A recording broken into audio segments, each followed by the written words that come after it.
George കുട്ടി എന്താണ് ഇപ്പോ ഇത്ര ചെറുപ്പമായിട്ടിരിക്കുന്നത്? മോനെ, ചിലർക്ക് ടെൻഷനും സ്ട്രെസ്സും വന്ന് അങ്ങനെ ആവും. മിടുക്കനായിരിക്കുന്നേ ഉള്ളൂ. ജോർജ് കുട്ടിയല്ല, മോഹൻലാലാണ് ഇരിക്കുന്നത്. ഇല്ല, ഞാൻ പെട്ടെന്ന് എന്റെ മനസ്സിൽ വന്നത് ഒരു ജോലി കിട്ടിയിട്ട് വേണം ലീവ് എടുക്കാൻ. വലിയ സന്തോഷം. ആദ്യമായിട്ടാണ് ഒരു ടിക്കറ്റ് എടുത്തൊരു സിനിമ കാണാൻ പോകുന്നത്. ജീവിതത്തിൽ ഇരുട്ട് ഭയപ്പെടുന്നുണ്ടോ? ജീവിതവും ഇതുമായിട്ട് എന്താ കാര്യം? 2 ടിക്കറ്റേ ഉള്ള. ഇരുട്ടിനെ എല്ലാവർക്കും പേടിയല്ലേ, അവിടെ പോയിട്ട് എന്തെങ്കിലും പറ്റിയാലോ. ടിക്കറ്റ് എടുത്ത് സിനിമയ്ക്ക് പോകേണ്ട സമയമാകുമ്പോഴത്തേക്ക് ഞാൻ സിനിമയിലായിപ്പോയി. ഇരുട്ടെന്ന് പറയുന്നത് ഭയങ്കര സംഭവമല്ലേ. ഇരുട്ടിൽ നിന്നാണ് വെളിച്ചം ഉണ്ടാകുന്നല്ലേ. ഞാൻ പല പ്രാവശ്യം വന്നു ജോർജ് കുട്ടിയെ ഒന്ന് രക്ഷിക്കും. ജോർജ് കുട്ടിക്ക് എല്ലാത്തിനെയും പേടിയാണ്. അപ്പൊ ആ കുടുംബത്തെ രക്ഷിക്കാൻ ജോർജ് കുട്ടിയെ ഇടറിപ്പോയി.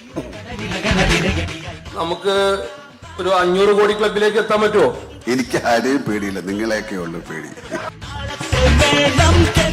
അതുകൊണ്ട് നമ്മൾ 500 കോടി ഇല്ലേലും ഒരു 300 കോടി